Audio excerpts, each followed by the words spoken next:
যারাই দেশ ও দুনিয়ার খবর রাখে তারাই এগিয়ে থাকে। ফ্যাক্টরি চ্যানেলে আপনাদের সকলকে স্বাগত। ভারত এখন একের পর এক নতুন নতুন টেকনোলজি তৈরি করেই চলেছে।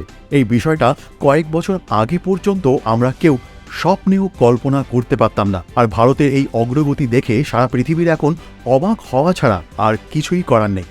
এখন ভারত এনার্জি সেক্টরে এমন একটা লাফ দিয়েছে যে সবাই হতবাক হয়ে গেছে। কারণ এনার্জি সেক্টরে ভারত নিজেকে আত্মনির্ভর করার জন্য মরিয়া হয়ে উঠেছে।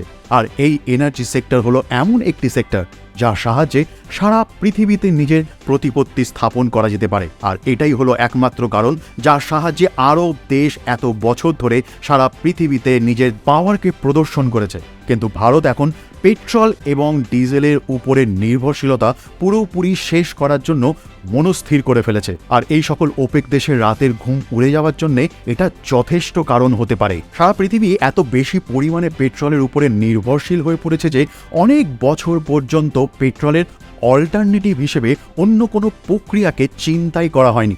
কিন্তু যবে থেকে এই পেট্রোলকে নিয়ে স্বেচ্ছাচারিতা শুরু হয়েছে তারপর থেকেই ভারত সমেত আরও অনেক দেশ এই সমস্যা থেকে রেহাই পাওয়ার জন্য এনার্জির অন্য সকল সোর্সকে খুঁজে পাওয়ার চেষ্টায় লেগে পড়ে। আর এটা ছাড়াও পেট্রোলের অধিক পরিমাণে ব্যবহার পৃথিবীকেও বিভিন্ন রকমভাবে ক্ষতিগ্রস্ত করে। তাই এখন পেট্রোলকে নিয়ে স্বেচ্ছাচারিতার হাত থেকে রেহাই পেতে এবং পৃথিবীকে বাঁচানোর জন্যে অনেক দেশ বিভিন্ন রকমের পন্থার পরীক্ষা নিরীক্ষা করছে এবং ভারত গ্রিন এনার্জি সেক্টরে একটা অনেক বড় পদক্ষেপ নিতে চলেছে। আর এটা সম্ভব হচ্ছে ভারতকে সম্পূর্ণরূপে আত্মনির্ভর করার সংকল্পের জন্য এবং 2070 পর্যন্ত ভারতকে জিরো কার্বন এমিশন দেশ হিসেবে প্রতিষ্ঠিত করার সংকল্পের জন্য। এই ভারত খুব দ্রুত গতিতে জলের ব্যবহার এনার্জি সেক্টরে করার জন্য নতুন নতুন প্রকল্প ও পদ্ধতির উপরে কাজ করা শুরু করে দিয়েছে। হাইড্রোজেন, যাকে ফিউয়েল অব দি ফিউচার বলা হচ্ছে, সে খুব দ্রুত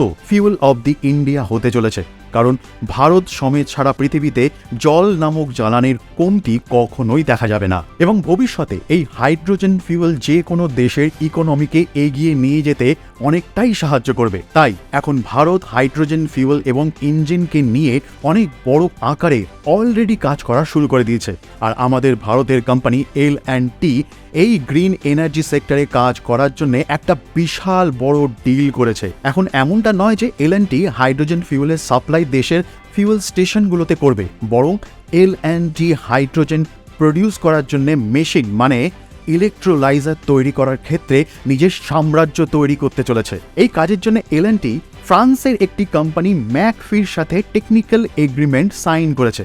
এই McPhy company pressurised alkaline electrolyser technology তৈরি করার জন্য জানা যায় এবং এদের এই টেকনোলজি পৃথিবীর বিভিন্ন দেশে কার্যকর অবস্থায় রয়েছে। আর এখন L&T ম্যাকফির কাছ থেকে এই লাইসেন্স পেয়ে হাইড্রোজেন প্রডিউস করার জন্য ইলেকট্রোলাইজার ভারতেই প্রস্তুত করবে। এখন L&Tর প্ল্যান হলো ভারতে গিগাওয়াট লেভেলের ইলেকট্রোলাইজার ম্যানুফ্যাকচারিং প্লান্ট সেট করার, যাতে করে ভারতীয় ডিমান্ডকে পূরণ করার সাথে সাথে ভারতের বাইরের দেশগুলোর ডিমান্ডও পূরণ করা যায়। গ্রিন হাইড্রোজেন তৈরি করার জন্য বড় আকারের সোলার এনার্জি প্লান্টের দরকার পড়ে এবং এখন ভারতীয় সরকার সোলার পাওয়ার প্লান্টগুলোকে যথেষ্ট সাহায্য করছে এগিয়ে চলার জন্য। তাই এখন বলতে গেলে পরে 20-র বেশি প্রস্তুতকারক সোলার ইকুইপমেন্ট তৈরির ক্ষেত্রে নেমে পড়েছে। ভারত ভবিষ্যতে নিজেদের এনার্জি ডিমান্ডের অনেক বড় অংশ সোলার পাওয়ার প্ল্যান্ট থেকেও পূরণ করবে।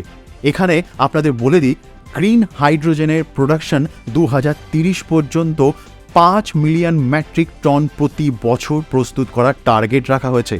আর এই কাজের জন্য $100 বিলিয়ন ইনভেস্টমেন্ট করা হবে 2030 পর্যন্ত। আর এই নতুন পদ্ধতির জন্য প্রতি বছর পেট্রোলের উপরে 1 লাখ কোটি টাকার বিনিয়োগ কম করা যাবে। এই তথ্যের উপরে আপনাদের কি মতামত সেটা নিশ্চয়ই কমেন্ট সেকশনে লিখে জানাবেন, কারণ আপনাদের মতামত পৃথিবী পরিবর্তন করতে পারে। তার সাথে এই ভিডিওটা যদি যথার্থ বলে মনে হয় তাহলে একটা লাইক এবং শেয়ার করে নিশ্চয়ই চ্যানেলটিকে এগিয়ে নিয়ে যেতে সাহায্য করুন।